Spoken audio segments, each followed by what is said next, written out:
Welcome, y'all. Welcome to this video. This is something that, as with many of these videos, this is a life-changing practice we're going to go over.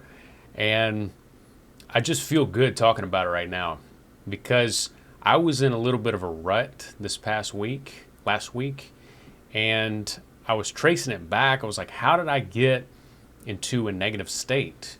What was it that brought me down? And why do I all of a sudden feel like I've lost momentum? Why don't I feel like myself? Why am I seemingly having certain problems that I didn't have before? And what I did is I traced it back.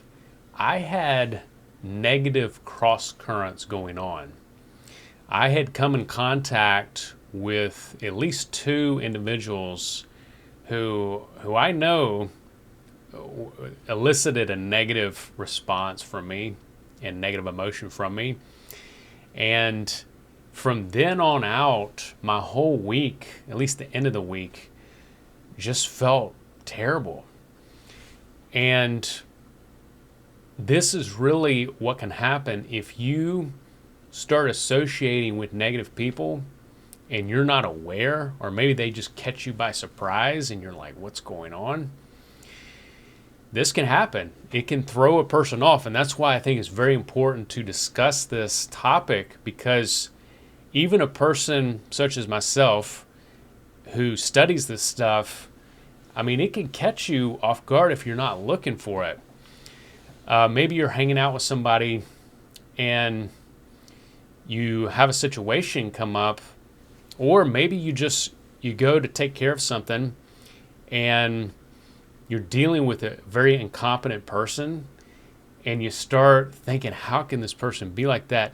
You can let that person carry you into a downward spiral if you let it. So don't do this. Don't let people throw you off from the key word today is thought atmosphere. If you have cultivated a positive thought atmosphere, then really prune that baby. Prune it like a bonsai tree.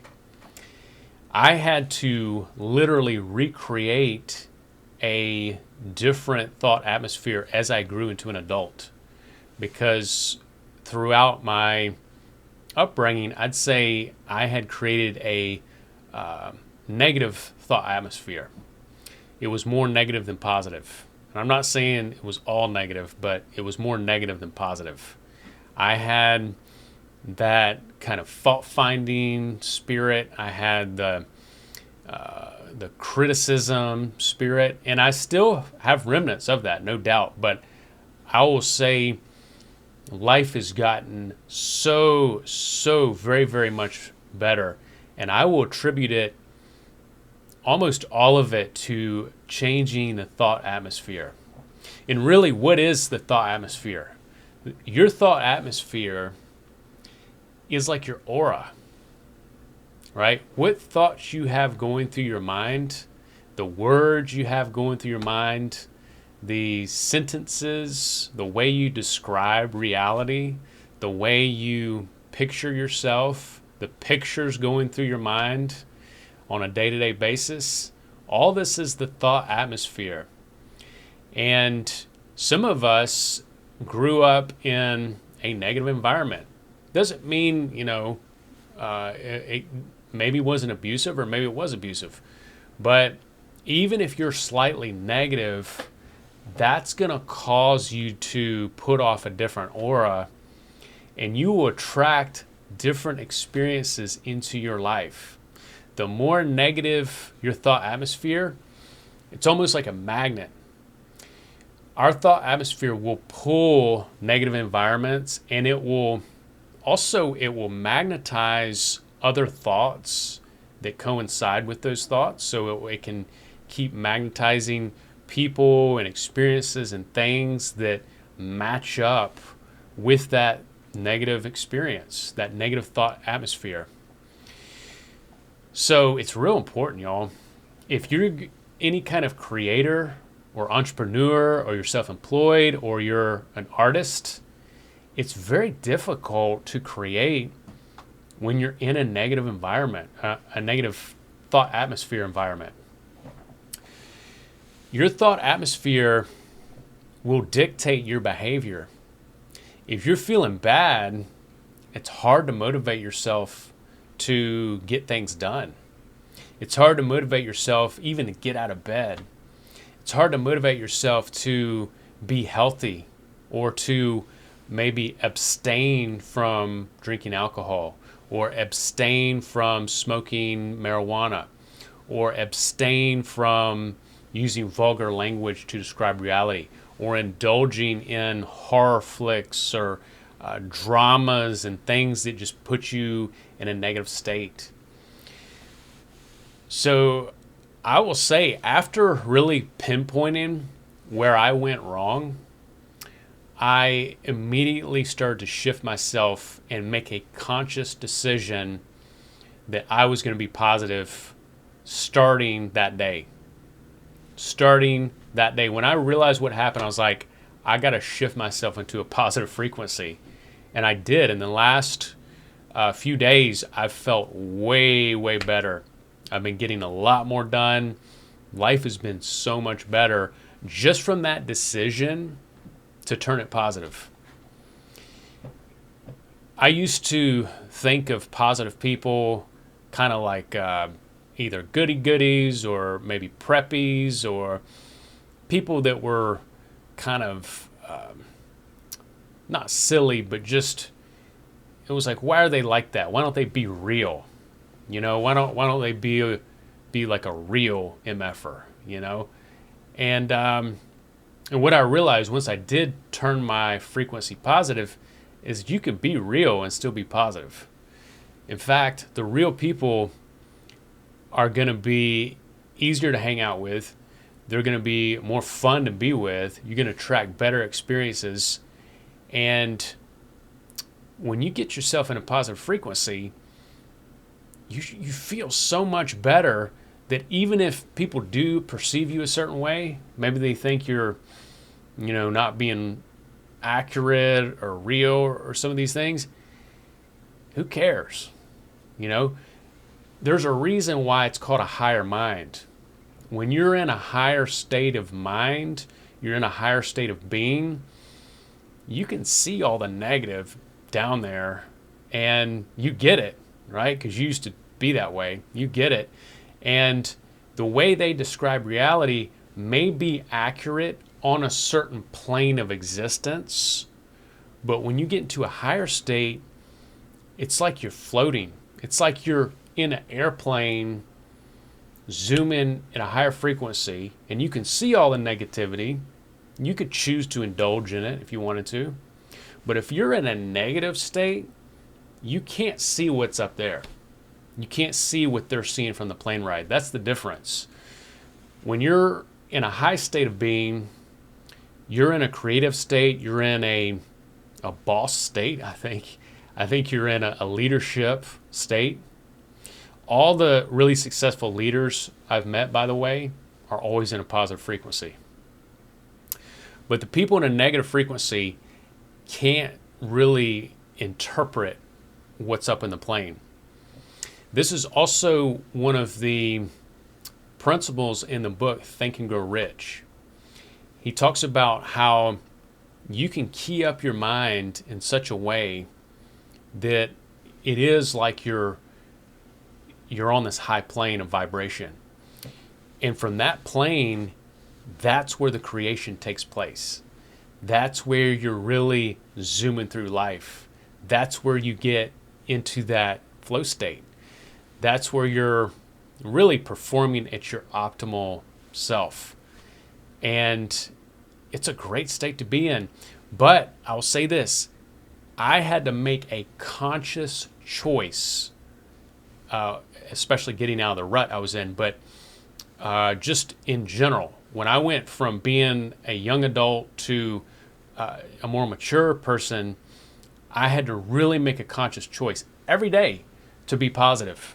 And the more that a person does that, over time it'll get easier and easier and easier to do. And then it will just be your default to be positive. You'll feel better throughout the day. You'll attract more positive people to be around. and life just gets better and better. You invite experiences into your life that coincide with that feeling state of being happy. No one wants to be around a drag. No one wants to be around someone who doesn't smile. No one wants to be around a person who is a drain. And that's what negativity is. Essentially, it's a drain. Now, with that said, negative people will attract negative people, and there is some kind of weird synergy with negative people. So that is true.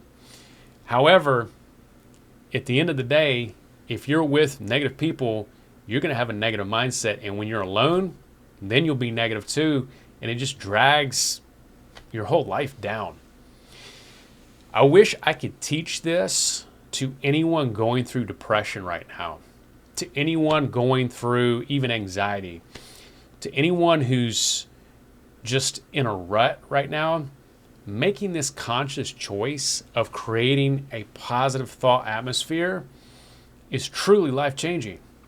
I used to be a mental health coach starting in 2007 after I earned my bachelor's degree, and I wish I would have known this stuff back then. I knew some of it, but this conscious choice of being positive can transform a person who may be taking all these pharmaceuticals and whatnot. Maybe they may or may not need them.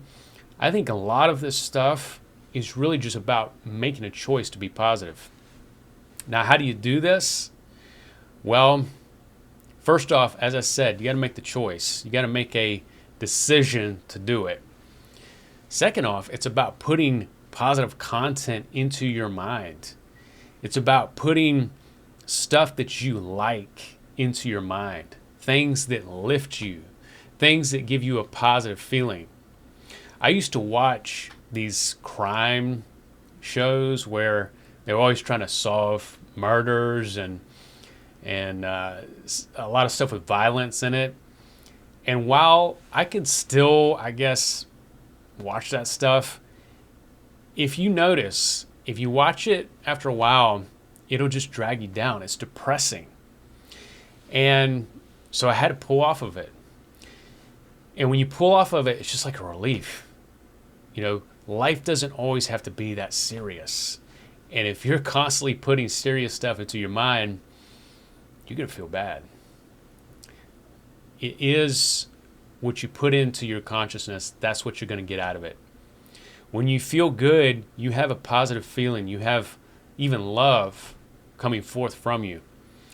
And that is your natural state. Love is a natural state. If you watch children, they're almost always in love. It's when the parent yells at them, then life all of a sudden gets very serious. So really, y'all, making a conscious choice, putting positive content into your mind, figure out what you really resonate with that makes you feel good, and continually do it. Another thing is reading scripture. I like reading the Psalms. I like reading Jesus' words. I love a lot of stuff from the Bible, but putting good quality content into your mind, positive affirmations are great. Choosing some of the stuff on here that I've purposely picked, I think could be good.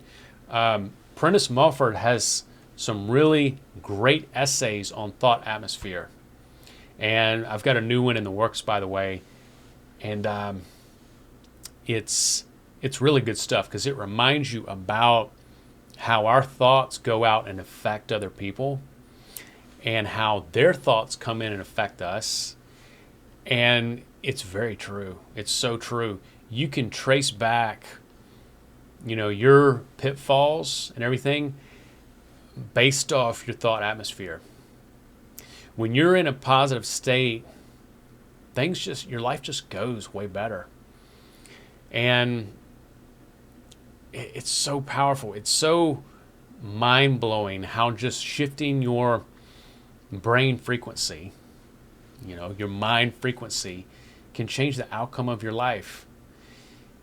It is such a drastic shift from how I used to be 20 years ago. I can't even tell you. It's so much better.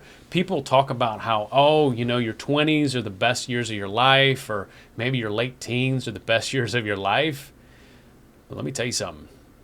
So far, my late 30s, 40s, my early, I guess just 40, has been the best year of my life, because I've made a conscious choice that I'm not going to allow myself to be negative. Now, other people, you know, they can do what they want to do, but as far as I'm concerned, I'm staying positive. And I'm not perfect either. If I slip up, I'm not going to blame myself. I'm just going to shift the frequency back on. But I'll tell you this too, before I get going, that it's hard to create if you're in a negative state. It's very hard to create. It's hard to be creative in a negative state, at least for me. I will want to mope around, maybe drink a beer, maybe sit and watch something if I'm in a negative state. But what you're doing, in essence, if you do that, or maybe you're eating sweets, what you're doing is you're substituting not having the positive. So you're substituting dopamine to make up for it, because your spirit knows it's not right. So the carnal mind will say, hey, well, if you drink this or you eat this, you'll feel better, right? But it's just a substitute. It's not real. When you're in a positive state, you don't need any of that. I mean, you could have it. It'd be great to have it, right? It'd be good maybe, but you don't need it. There's not that unnecessary craving, grasping for it. And then also just being poised. When you're positive, there's just this sense of poise where you're in control, because your higher mind is in action. Your higher mind subdues the lower mind, subdues the carnal. It makes it its slave and not the other way around. All right, y'all. So this is the video on switching to the positive thought atmosphere. I appreciate you tuning in on this. If you have any thoughts, or if you've made some conscious choices yourself, please feel free to leave that below, your thoughts below on that. And hey, let's help each other uplift. Aside from that, y'all, we also have the membership is available on this channel. There are several courses in the membership, and also premium videos too, just for those members. And yeah, so all right, y'all, appreciate you again. Thank you so much.